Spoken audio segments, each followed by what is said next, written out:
il fait chaud, hein. Ouais, je sais. C'est cool la soirée, en vrai, je kiffe. Ouais. Tu passes un bon moment. Ouais, parce que je suis avec toi. Mais j'ai l'impression que des fois, tu fais beaucoup la fête et après, je te vois plus. Quand Ouais. t'as des faces. Oui, complètement. Je suis pas souvent... Mais je fais pas beaucoup la fête en vrai. Hein. Je suis jamais là. Ouais, t'as une petite phase l'année dernière où tu te voyais plus souvent. Ouais. Ouais. J'avais besoin d'être avec mes potes, genre. Ouais. Et là, dans quelle vibe? Là, je suis dans la vibe été, donc genre j'aime bien sortir fin de journée. Mais dès qu'il est tard, je rentre me coucher, je suis trop fatiguée. En mode summer girl. Ça me peur. Bon, t'as déjà pleuré, dansé et pécho sur la piste. Mais est-ce que t'as déjà pleuré, dansé, pécho dans les toilettes d'une boîte? Non, jamais. Et j'ai Non, même mais jamais c'est pas- dansé, pleuré, pécho sur la piste. Ah, Non. non? Ouais, non, bébé. En vrai, quand j'ai écrit le son, tu sais, j'étais en mode... Moi, j'ai commencé la musique à 17 ans. Toi, t'étais pas encore là-dessus. Bébé, Je j'étais pas. tellement pas encore là. Et du coup, bah, à 17 ans, j'ai commencé la musique, donc j'étais un bébé. Donc je sortais pas encore et tout. J'ai commencé à être un peu connue, tout ça. Et du coup, quand j'ai écrit sur la piste, j'étais plus dans un truc où je me disais, j'aimerais tellement pouvoir danser, pécho et pleurer sur la piste tant que personne me regarde. Tu vois, c'était plus ça. Ok. Voilà. Donc c'était moins un truc que j'ai fait, parce que c'est pas vrai, je l'ai pas fait. Juste quand je regarde les autres et je me dis, oh là là, j'aimerais tellement pouvoir avoir cette vie où je suis en mode, je fais ce que je veux et je m'en fous, tu vois. Ok. Voilà. Enfin, c'était plus en rêve. C'est pour moi de pleurer, de pécho, peu importe, c'est quelque chose de hyper personnel, tu vois. Donc pour moi, tu peux pas genre le faire et te dire qu'on peut te filmer et potentiellement que tout le monde le voit. Ça va être dur, ça. Ouais. Est-ce que c'est un truc vraiment qui t'affecte dans ta vie de tous les jours ou c'est un truc que parfois, par exemple, pour les trucs comme ça peut t'aider? Bah en vrai ça va parce que je suis pas quelqu'un qui adore faire la fête, donc forcément que genre il y a plein de fois où je suis en mode en vrai je m'en fous, je suis très bien chez moi. Mais j'avoue que de pas avoir eu l'adolescence ou une vie, tu vois, genre de personne de 20 ans, genre normale, où je suis en mode ok, je peux aller m'amuser avec mes copines, je m'en fous. En fait c'est juste le fait que personne te regarde. Ouais. En vrai si tu veux c'est pas le principe de boire ou de machin, enfin tu t'es là pour t'amuser, tu vois, je m'amuse à chaque fois. Mais c'est juste que constamment tu sais qu'on est en train de te regarder et que quoi qu'il... peu importe quoi peut être mal interprété comme on en a envie, etc. Enfin bref, c'est ce truc de, on est t'es constamment, les gens possèdent ton image, tu vois. Ouais, voilà. Ouais. Bon, si tu pourrais choisir quelqu'un avec qui danser sur la piste, ce serait qui? Danser sur la piste, j'irais avec toi. Ouais. Oui, bien sûr, avec mes... Et pleurer. Pleurer sur la piste avec... Non, j'arrive. Non, mais vraiment. Et pécho avec toi. Tu trop danser sur la piste, pleurer sur la piste, et chaud sur la piste. Un truc que j'adore de toi, c'est que je trouve que t'es des clean girls girl. Ouais. Enfin, c'est vraiment, moi, toi, tes copines, c'est ta vie. Enfin, je trouve ça vraiment. très mignon. Mais en vrai, moi, dans ma vie, mes copines, c'est genre ma famille. Je meurs si j'ai pas mes amis. Oui. Bah, quand j'étais à Paris, je vivais à Paris et que tous mes potes, ils étaient pas là. Parce qu'ils habitaient tous dans le sud. Bah, quand ils sont venus à Paris, j'étais en mode genre... Ouais, cette transition, Cannes, Paris, enfin, c'était dur pour toi parce que t'étais très... Enfin, c'est très différent quand même. Très différent. Enfin, t'étais full summer girl toute ta vie. Ouais. Et voilà, là, t'es en mode half and half un peu. Bah, en fait, le truc, c'est que quand je suis arrivée à Paris, j'avoue, il y avait un truc que je comprenais pas trop. Bah, déjà, c'était dur de me faire des potes parce que, évidemment, j'arrive pas en mode, vas-y, je suis au lycée et tu vas rencontrer des gens et tu vas te faire des potes. Je suis arrivée en mode travail, donc du coup, j'ai rencontré des gens un peu dans le travail. Sauf que Paris, c'est une mentalité aussi, des fois, qui peut être un peu différente de la mienne, dans le sens où, bah, comme je te dis, nous, on est plus en mode barbecue, se poser, pas forcément tout le temps se préparer, s'habiller et tout. Et là, il y avait toujours tout le temps des soirées. Si tu t'es pas quelqu'un qui sort beaucoup, tu vois moins les gens et tout, tu vois. Donc moi, j'étais beaucoup, genre, toute seule chez moi, en mode... Ouais. ok. C'était dur de te mettre dans la vibe un peu ville, mode, tout ça. Ouais, de ouf. Mais je pense que je suis toujours pas dedans, en vrai. Juste, Ah ouais. les gens, je pense que, des gens comme toi et tout, genre, on se connaît, vous m'appréciez pour qui je suis, mais pas parce que je fais partie du truc. T'es quand même devenue une des fashion girls Ouais. du moment. Mais après ça j'adore et en vrai c'est des trucs parce que je suis passionnée, genre tu vois, je suis en mode genre Ouais. oh my god et tout, et puis même de bosser avec les équipes avec qui je bosse, elle bosse avec MV, tu vois. Ouais. MV. Hello les filles. Oh my god. En train de parler de moi. Oh my god, vous êtes belles. Ça va? Vous êtes Tu es en train de quoi? dire que c'était toi qui me faisais devenir une fashion girl. Ouais, mais t'as pas besoin de moi, regarde comment t'es belle. Bah... Bon, j'y vais, vous ratez pas mon set, hein. Ah bah, Non, on non, mais arrive, on va terminer la prochaine. Toujours. Voilà, les seules fois où je sors c'est quand il y a MV qui me... Bah oui. Bah tellement, moi aussi. C'est vrai. Je sors tous les temps. Je sors un peu tous les jours. Mais en vrai je vous admire. Ouais. Je suis en mode comment ils font. Et en plus le pire c'est que tu bosses à côté. Ouais. Moi, bébé, enfin là l'autre jour on a fait l'anniversaire d'Alix. Ouais. Je suis venue. T'es disparu un peu, non, après? Après, bah, ça y est, il commence à être 2h30, j'ai dit, ouh là là. 2h30? Oui. Pas du tout, bébé, ça finit avant 2h? Pas du tout, ça a fini à 3h. Ah non, ça finit à genre... À 1h30. Pourquoi il y a cette manie, genre de dire, ok, j'ai ma meuf, je l'aime, mais je vais la tromper. Et après, je vais pleurer. Et tu vois, c'est ce truc-là, là, quand je dis dans le son, tu trompes, tu pleures et après tu te vexes. En mode gros bébé. Pourquoi? Ouais. Tu vois? Ouais. C'est des trucs que je comprends pas, mais après, je les adore quand même, tu vois. Ouais, c'est dur, hein. Ouais. Mais je suis pas en guerre, tu vois. Ouais, non. Juste bah, en mode gaulerie, tu vois. Ouais. Marrant. Ils sont drôles, en vrai. C'est vraiment des spécimens, hein. Ouais. C'est horrible. T'as envie de dire. Peut-être pour essayer avec les filles. Ouais. T'as eu beaucoup d'expériences comme ça avec des mecs en mode. Bah, je pense que. Ou des toxicités ou. Ouais, et je sais pas si c'était les personnes qui étaient hyper toxiques, mais même moi, dans ma démarche, j'avais un truc de toxique peut-être avant, et même dans mes amitiés, hein, je parle même pas que de mecs et tout, mais dans mes amitiés ou avec la famille et tout, dans le sens où des fois, t'as tendance à, genre, tu sais, te plier pour les autres. Tu vois, et genre dire ok, je suis pas comme ça parce que comme ça il va m'aimer, et moi je suis quelqu'un qui aime beaucoup qu'on m'aime, tu vois, genre je suis stressée de me dire ah j'ai pu genre froisser quelqu'un ou un truc comme ça, et du coup je me plie aux gens, et pour qu'au final à la finalité, parce que c'est moi qui suis pas heureuse, tu vois ce que je veux dire. Ouais. Donc maintenant non, je suis plus même avec mes amis et tout, c'est vous m'aimez comme je suis, et j'essaye de faire des efforts évidemment si c'est des trucs qu'on me conseille, mais sinon je vais être grave moi-même. T'es amoureuse en ces moments? Moi je suis amoureuse de toute façon. De la vie. Je suis amoureuse de la vie. C'est important. Oui.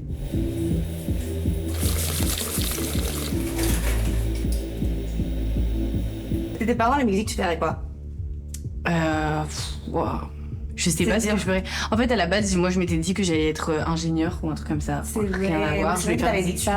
Je vais faire les études et tout machin. Comme ton frère, non? Exactement. Waouh, je t'imagine tellement comme une ingénieure en vrai. En mode. Tu vois, j'arrive au bureau comme ça. Ouais. Putain, grave. Sur les chantiers, ça c'est pas bon. J'ai fait mon calcul. J'adore. Tu vais refaire. Ça aurait été dur, je pense, en tant que femme dans un milieu comme ça. Je pense que ça doit être quand même assez compliqué. Tu viens aussi de tourner avec Nathan Rossini.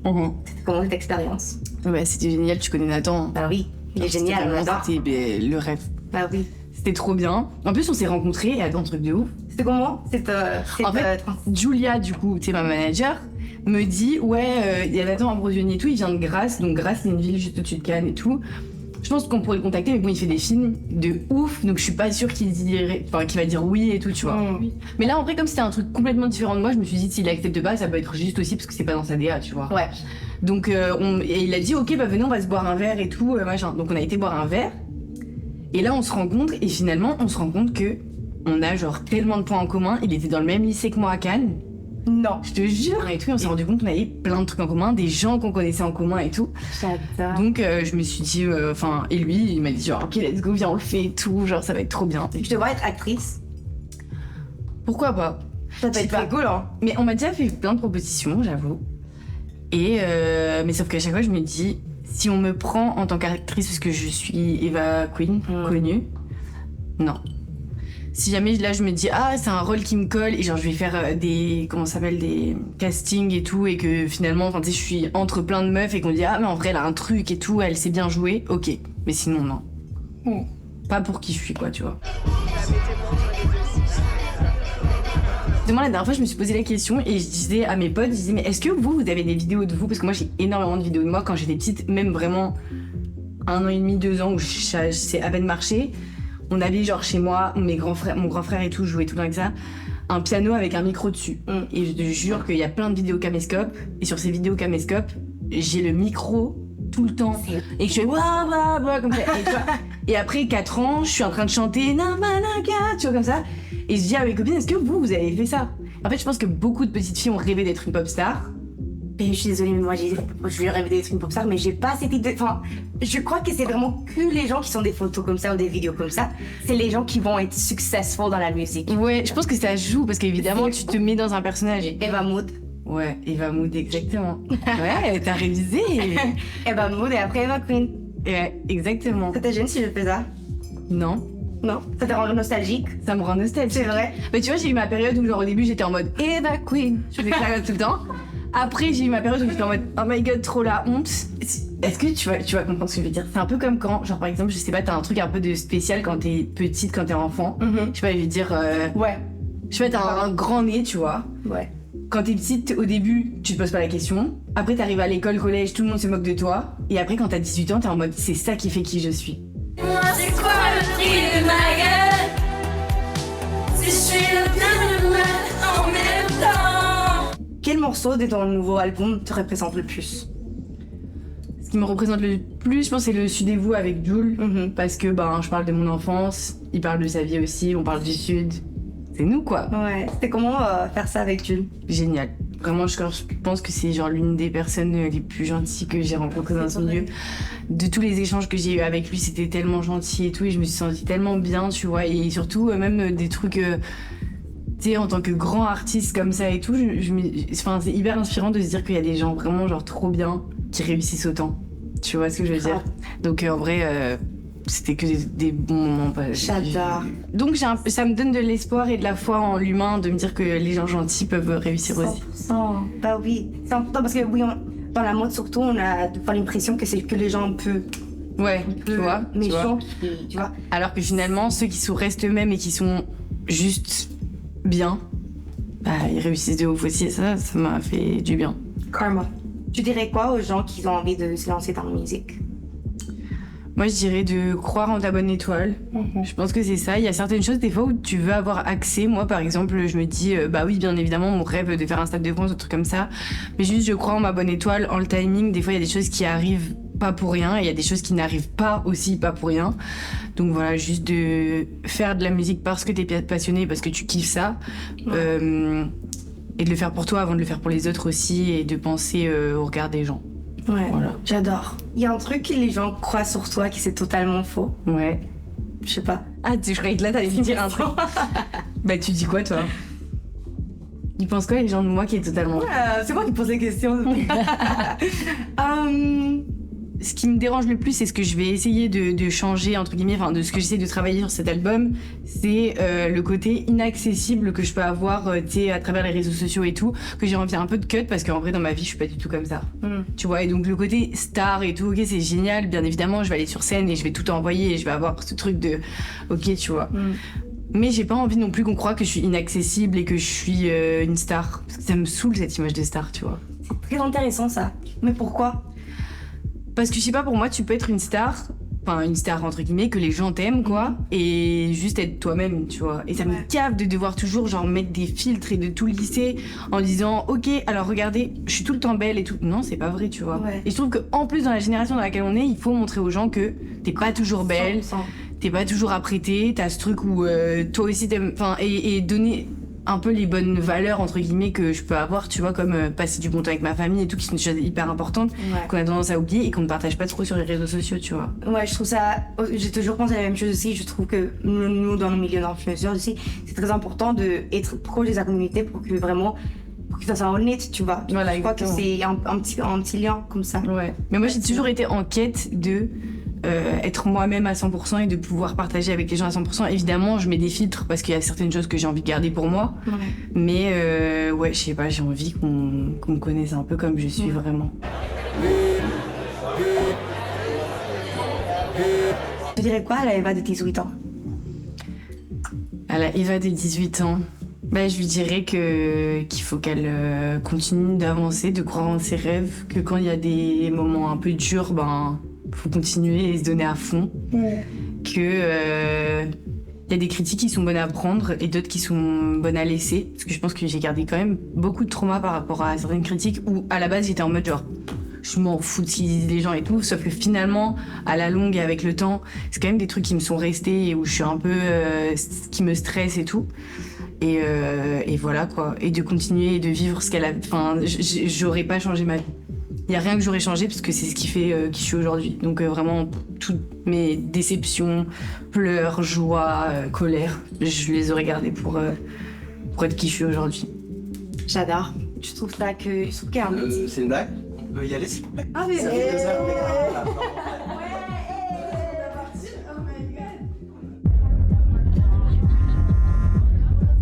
c'est qui pour toi la summer girl ultime? La summer girl intime, je sais pas. Toi bébé. Moi? Ah oui. Ouais, moi.